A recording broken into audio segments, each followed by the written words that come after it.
kita menyiapkan hati, kita berdoa. Terima kasih Tuhan untuk berkat-Mu hari ini kepada setiap kami Tuhan. Anak-anak-Mu Tuhan, kami datang padamu Tuhan, berkati setiap kami Tuhan, berkati ibadah ini dari awal pertengahan hingga pada akhirnya Tuhan. Biar puji-pujian kami semua untuk kemuliaan nama-Mu Tuhan. Terima kasih Tuhan Yesus, kami siap untuk memulai ibadah kami pada pagi hari ini. Hanya di dalam nama-Mu Tuhan kami berdoa. Amin.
puji dan hormat hanya untuk-Mu Bapa. Sebentar Tuhan, kami memuji Engkau lebih lagi. Kiranya pujian ini bisa menjadi dupa yang harum di hadapan-Mu. Di dalam nama-Mu kami berdoa. Haleluya. Amin. Masih semangat adik-adik? Mari kita bangkit berdiri. Kita mau pujikan lagu Allah Sumber Kuatku.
Karena apa adik-adik? Karena perbuatan yang ajaib. Kita memujikan ajaib kau Tuhan.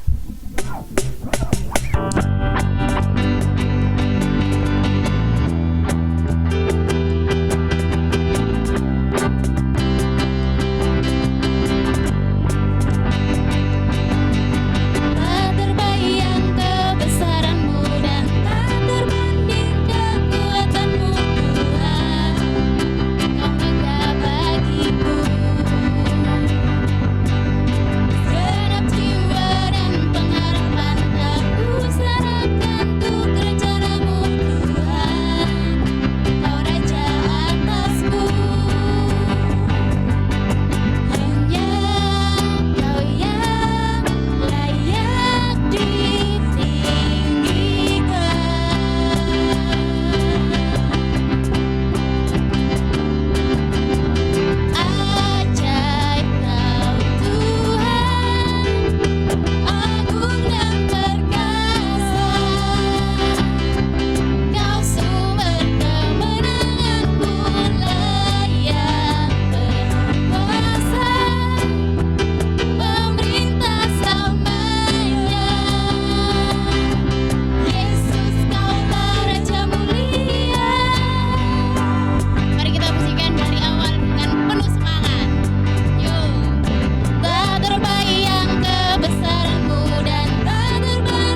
mengajak adik-adik untuk menyiapkan hati, kita akan mendengarkan firman Tuhan.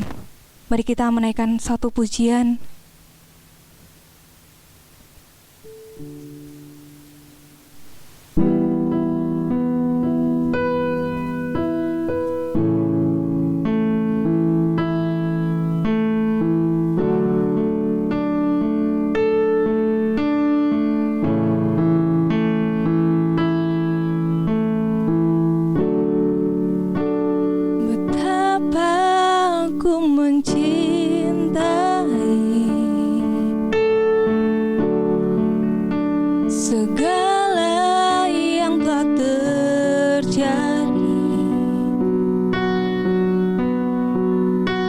Tak pernah sendiri jalani hidup ini, selalu menyertai.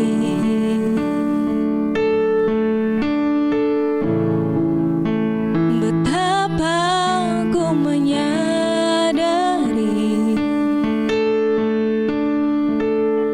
di dalam hidupku ini Kau selalu memberi rancangan terbaik oleh karena kasih.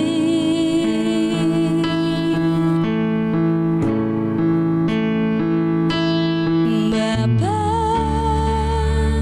sentuh hatiku, ubah hidupku menjadi yang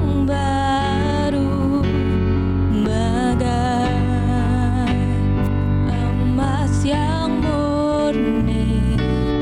Kau membentuk bejana hatiku. Bapa, ajarku mengerti sebuah kasih yang selalu memberi air mengalir yang tiada pernah berhenti. Mari kita pujikan pujian ini. Betapa ku mencintai segala yang telah terjadi. Tak pernah sendiri jalani hidup ini, selalu menyertai.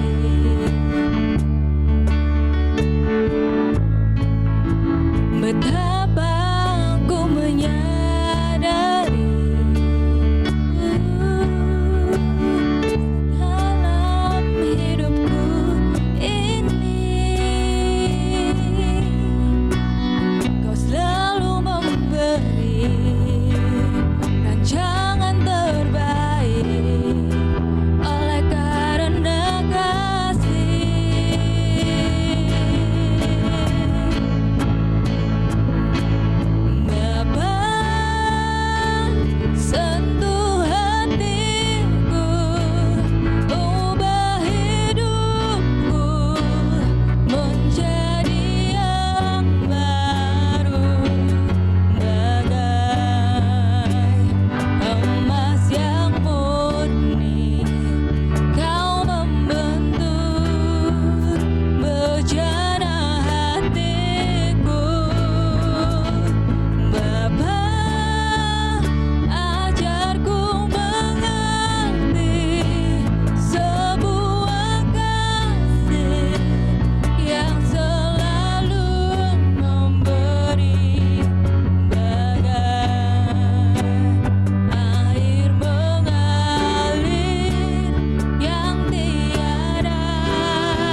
Terima kasih Tuhan, kami hadir di tempat ini Tuhan, kami ingin memuliakan memuji nama-Mu Tuhan.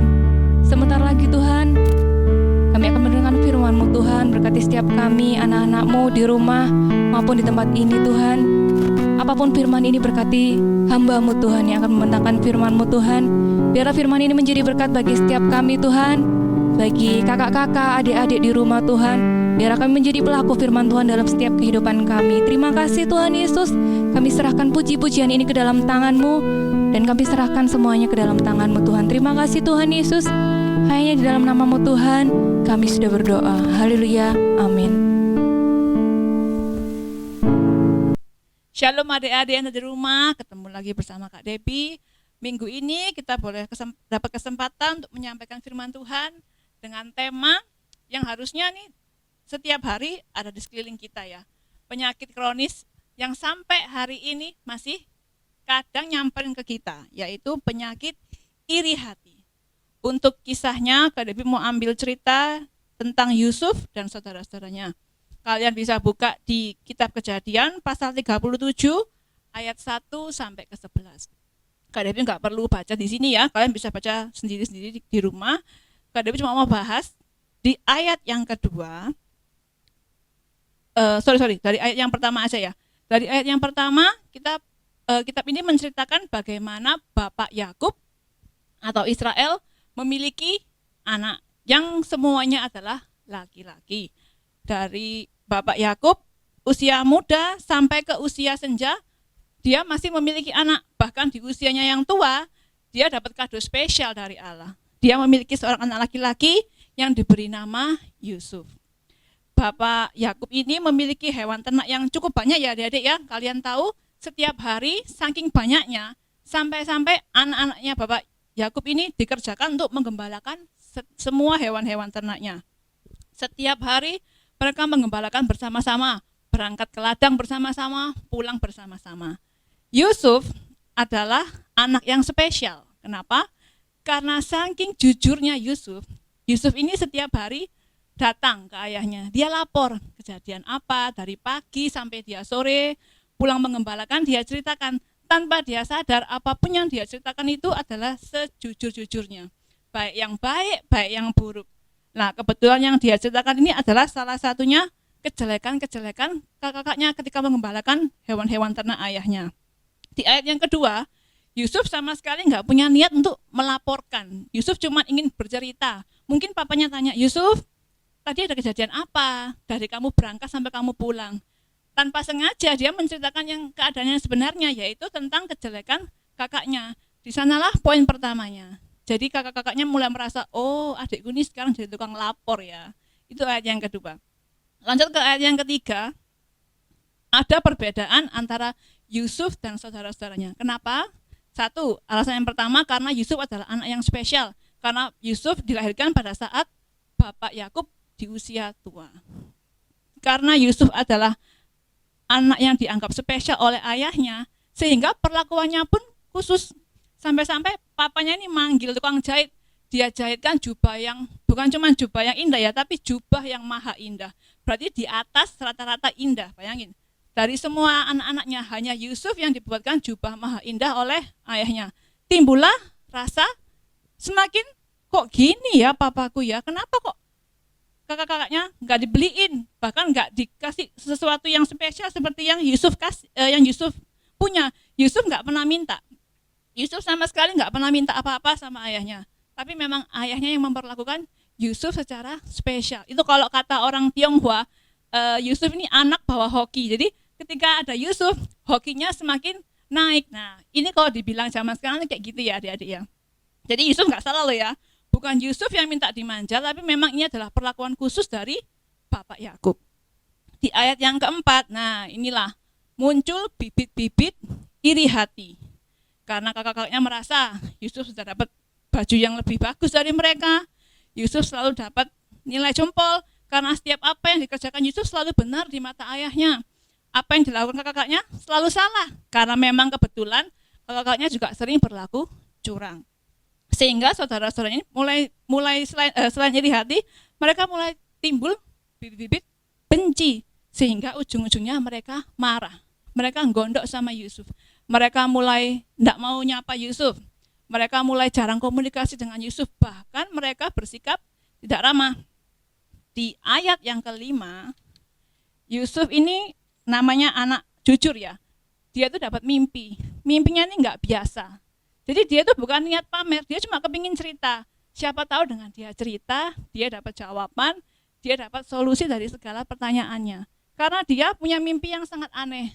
Aku punya gandum, kakak punya gandum. Kita kumpulin, kita ikat masing-masing berkas-berkas gandum ini. Tapi kenapa berkas gandumku ini berdiri tegak di tengah-tengah berkas-berkas gandum milik saudara-saudaranya? Dan anehnya, berkas-berkas gandum kepunyaan kakak-kakaknya semua sujud menyembah kepada berkas gandum Yusuf.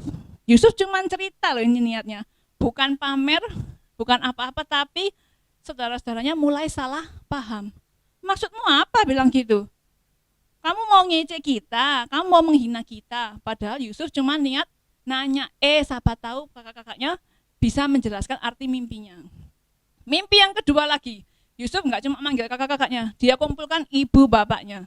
Dia cerita, masa sepa, aku tuh bermimpi, bulan, bintang, dan matahari, bulan, dan ke-11 bintang, semuanya sujud menyembah kepadaku. Papanya bilang, Yusuf, kamu tuh ngomong apa sih? Masa iya papa mama ini harus sujud menyembah kamu? Kakaknya semakin marah. Yusuf ini kurang ajar, Pak. Yusuf ini maksudnya apa kok ngomong kayak gitu? Karena papanya ini punya rasa yang berbeda dengan Yusuf, sudahlah, enggak usah diambil pusing, mungkin itu cuma bunga tidur aja. Tapi saudara-saudaranya karena sudah dikuasai roh marah, mereka mulai merancangkan sesuatu yang buruk. Bayangkan, ini saudara kandung loh ya. Mereka tapi tetap nggak terima.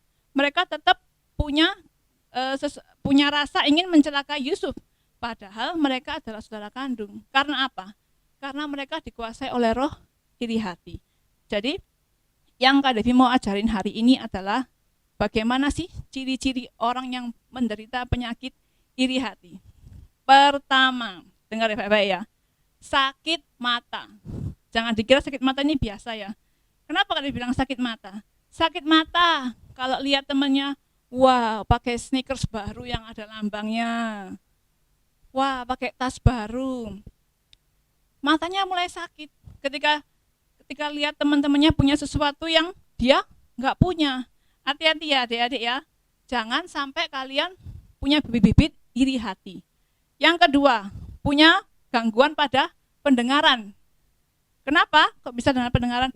Kalau dengar kabar orang lain lebih baik dari dia, kalau dengar kabar orang lain lebih happy dari dia, kalau dengar kabar orang lain jauh lebih sejahtera dari dia, panas telinganya, nggak terima. Yang ketiga ciri-cirinya panas dalam, bukan sariawan, bukan bau mulut ya. Panas dalamnya adalah kalau mata sudah sakit, telinga sudah sakit, dalamnya ini loh panas, nggak terima. Kenapa dia bisa lebih baik dari saya? Mulai membandingkan dirinya dengan orang lain. Nah, sakit mata, sakit telinga, panas dalam, yang terakhir efeknya adalah sakit kepala. Kalau panasnya sudah dalam, kepala ini, di dalam otak ini akan merancangkan rancangan-rancangan buruk. Ya apa caranya supaya orang ini bisa jatuh? Gimana caranya supaya aku bisa lebih unggul dari orang ini? Sekalipun mungkin cara-caranya adalah cara-cara yang licik seperti saudara-saudara Yusuf, di mana mereka tega loh membuat, sebenarnya niatnya ingin membunuh Yusuf ya, tapi karena kehendak Allah Yusuf tidak jadi mati sekalipun dia dimasukkan ke dalam sumur. Jadi saya ulang ya, ciri-ciri orang yang iri hati. Yang pertama, sakit mata. Kalau lihat orang lain punya barang-barang yang dia nggak punya. Kedua, gangguan pada telinga. Telinganya sakit kalau dengar orang lain lebih happy dari dia. Ketiga, kalau sudah mata sakit, mata sakit, telinga sakit, panas dalam, sininya panas. Kenapa? Pertanyaannya adalah kenapa? Kenapa dia bisa lebih happy dari saya? Kenapa dia bisa lebih kaya dari saya? Kenapa dia bisa lebih sejahtera dari kehidupan saya? Dan yang terakhir adalah sakit kepala, di mana otak kita mulai merancangkan rancangan-rancangan buruk untuk menjatuhkan orang lain. ada satu obat yang paling manjur untuk mengatasi penyakit iri hati. Apa adik-adik ada yang tahu? Yaitu bersyukur. Cuman dengan bersyukur kamu bisa mengantisipasi. Jadi kalau bibit iri hati itu mulai mau muncul, kamu bersyukur, dia akan jadi muncul. Mau muncul lagi kamu bersyukur, dia nggak jadi muncul. Contoh ya, ketika kamu lama libur sekolah, nanti tahu-tahu masuk sekolah, temennya datang di parkiran sekolah, tantin, ternyata mereka dapat sepeda motor baru. Iri kan? Duh, lah aku kok sampai hari ini kok tetap ngengkol sepeda? Temanku sudah naik motor metik ya yang segede jet ski itu. Aku kok masih ngengkol sepeda? Nah, mulai iri hati. Ingat, tetaplah bersyukur. Oh ya, nggak apa-apa, aku tetap naik sepeda. 1, aku jauh lebih sehat. 2, tubuhku tetap ideal karena tiap hari olahraga. Pulang pergi sekolah tetap ngengkol. Contoh yang kedua, kalian kerja kelompok di rumah teman, kaget ketika temennya masuk. Waduh, rumahmu kok mewah sekali. Rumahnya 3 lantai, ada liftnya. Kaget, lah rumahku kok cuma sepetak. Tetaplah bersyukur, nggak apa-apa.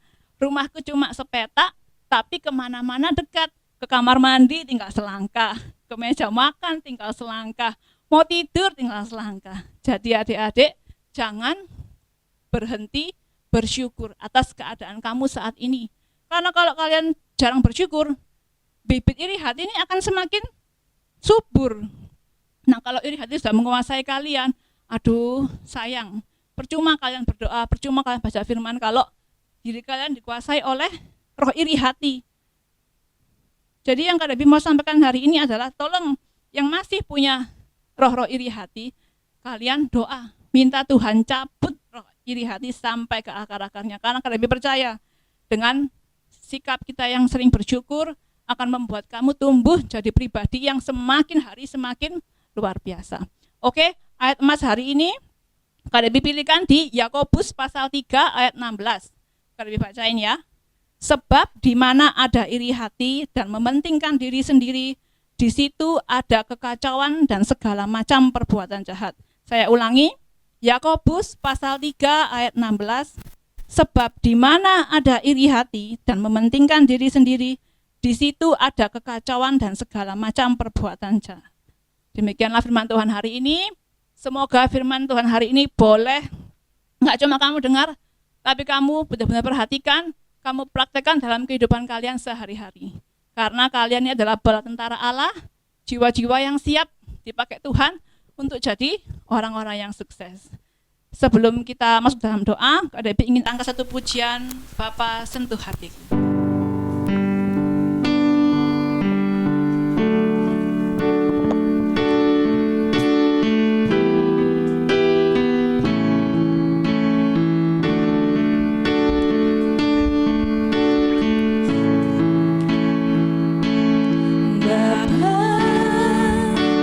Sentuh hatiku, ubah hidupku menjadi yang baru, bagai emas yang murni. Kau membentuk bejana hatiku, Bapa. Ajarku mengerti sebuah kasih yang selalu memberi, bagai air mengalir yang tiada pernah berhenti. Amin. Bapa, sentuh hatiku, ubah hidupku menjadi yang baru, bagai emas yang murni.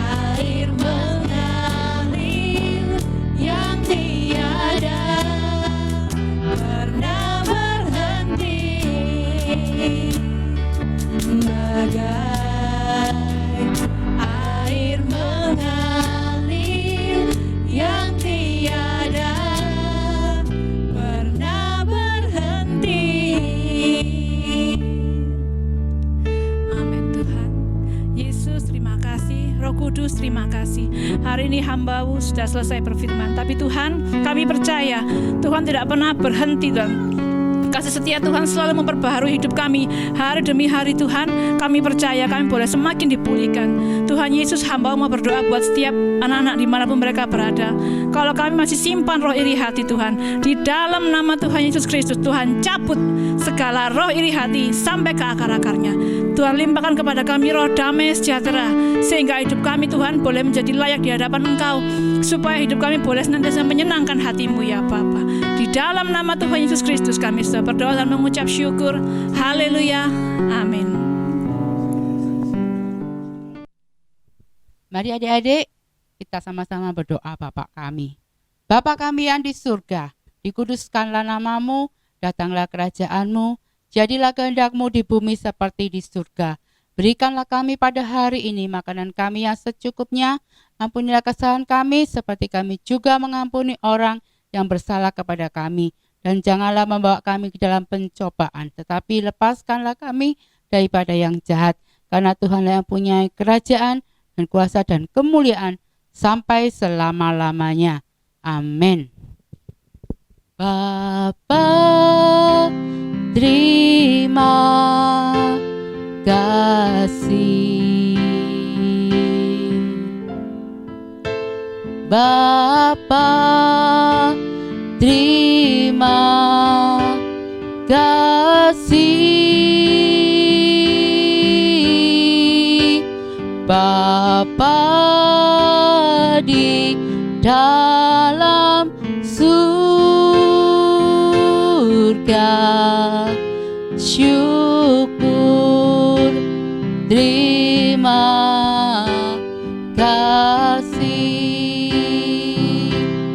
Amin. Adik-adik, terimalah berkat Tuhan menyertai adik-adik mulai pagi ini sampai Tuhan datang untuk yang kedua kalinya. Di dalam nama Tuhan Yesus yang sudah terima berkat Tuhan, kita sama-sama katakan amin.